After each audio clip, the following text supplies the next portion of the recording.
السلام علیکم ورحمت الله وبرکاته. زما د لرو برګرانو پښتنو ورونو بچو خویندو ورونو، زه محمد یوسف بونیره د سیره ټي وي له جانب تاسو ته حاضر یم په نننۍ ویډیو کې. زه د سیره ټي وي له اړخه تاسو ته د غنی خان په هغې نظم باندې خبرې کول غواړم کوم چې هغوی د تسلی په عنوان باندې لیکلی دی.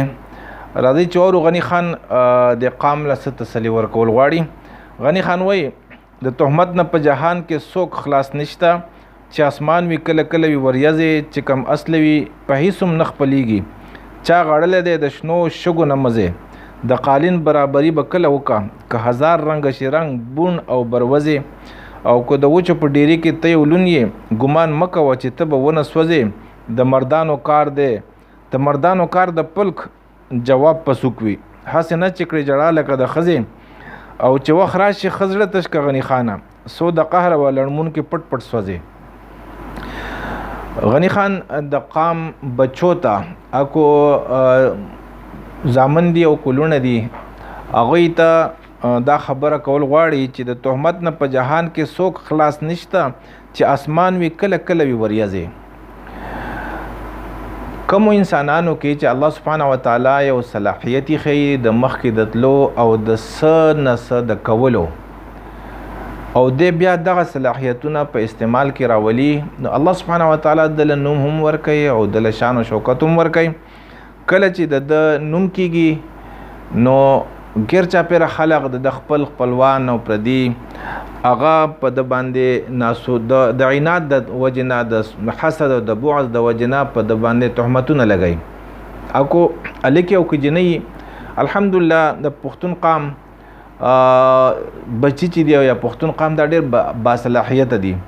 خو د افسوس خبره دا ده چې د معاشرتي پابندو په وجه باندې داسې خبرې چې د هغې په وجه باندې زمونږ ډېر ظلمي او زمونږ ډېرې پیغلې، زمونږ لوڼ او زامن هغوی هغه خپل صلاحیتونه استعمال نه کړي، په کار رانه ولي. یو خو غربتي او یو د جهالت وجه. نو غنی خان وایي چې یاره کو چېرې تاسو کې څه صلاحیتونه او تاسو څه کوئ او الله سبحانه وتعالی تاسو له نوم درکوي، کامیابۍ درکوي، او څوک ستاسو خلاف خبرې کوي او په تاسو تهمت لګوي، بهتان لګوي، نو دا واورئ چې د تهمت نه او د بهتان نه هیڅوک خلاص نشته. په نبیانو او د نبیانو په میندو او د نبیانو په بیبیانو باندې هم خلقو تهمتونه بهتانونه لګولي دي. او چې اسمان وي کله کله وي وریځې، دا اسمان چې د اسمان لوړ دی که نه، اوچت دی، دنګ دی، نو ځکه په د باندې وریځ راځي. او دا وریځ کله چې اسمان دی نو وریځ به خامخا راځي. کله چې انسان ته بلندي نصیب کېږي، د ته عزت نصیب کېږي، نو خامخا ډېر جیلس خلق هغوی په دې باندې تهمت هم لګوي، هغوی د دې پسې خبرې هم کوي، دروغ پې هم وایي. خو دا کله کله دا وریځ چې په اسمان راځي نو ځکه راځي دا اوچت دی. دا وریځ کله هر وخت نه وي. وریځ ځمکه چونکې کوزه ده، بالکل لاندې ده، نو په ځمکه باندې وریځ نه راځي. چېرته وریځ چې راځي نو په اسمان به راځي. نو تهمت د غنی خان مقصد دی چې تهمت لګي نو دا په باصلاحیته ظلمي او په پیغلې باندې لګي، چې صلاحیت پکې نه وي د هغو باندې څوک په هغو څوک تهمت نه لګوي.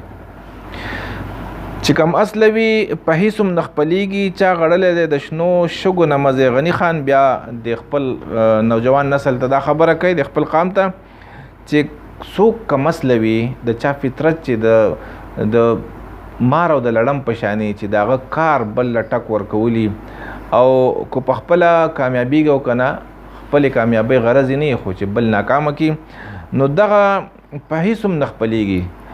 او دا ناممکنات غنی خان ذکر کړي دي چې لکه څرنګې د شنو شګو نه، شګې په دې خوړ کې او په دې سین کې به تاسو یې نه، هیڅوک د شګو نه پړی نه شي غښتلی. نو وایي چا غړلی دي د شنو شګو نه مزې، څنګه چې د شنو شګو نه یا کار رنګه شګي، خو د شګو نه چې څنګه مزې نه شي غښتل، دغه رنګې د کم اصل نه د خپلوۍ تمه مه کوه، دی خپلیږي نه. د قالین برابري به کله وکړه که هزار رنګه شي رنګ بون او بروزې.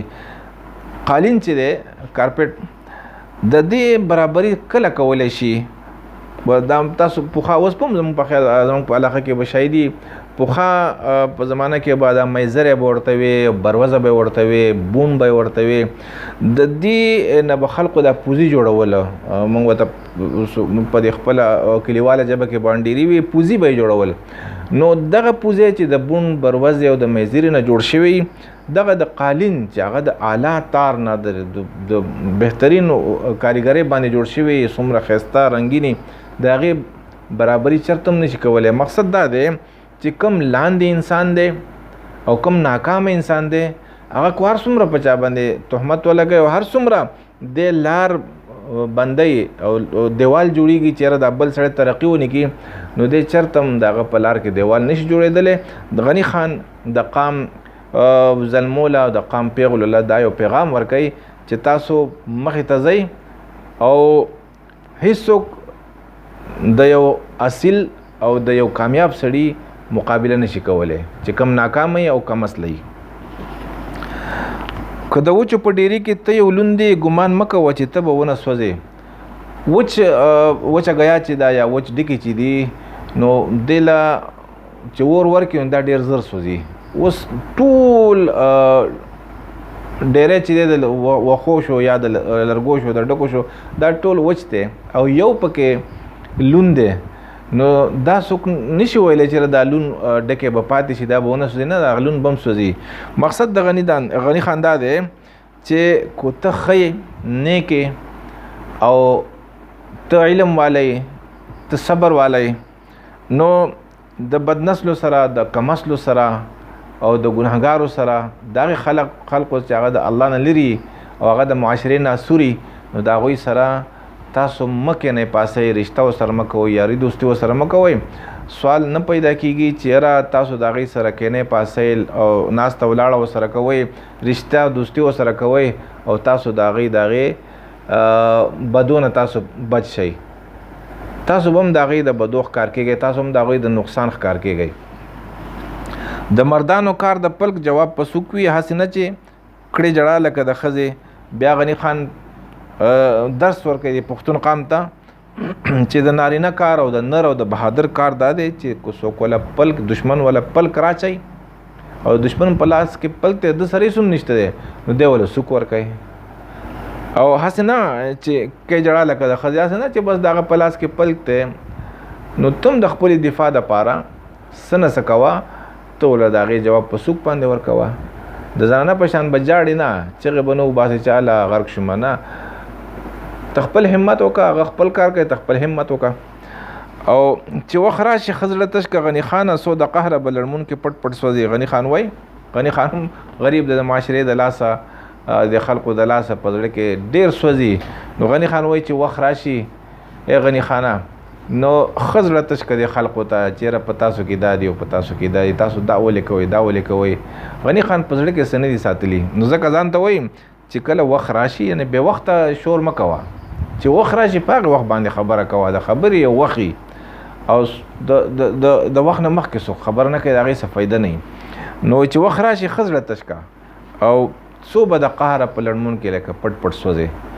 زما عزتمندو، کو چېرې ستاسو دا د غني خان دا کلام او دا تشریح ستاسو خوښه راغلی، نو زما تاسو ته دا درخواست دی چې دا سیره ټي وي کوم چې د امام حسین کائنات زموږ یو لورکی ده، د هغې دی، دا تاسو سبسکرایب هم کوئ او د دې د ویډیوګانې ګورئ او بل ته هم رسوئ.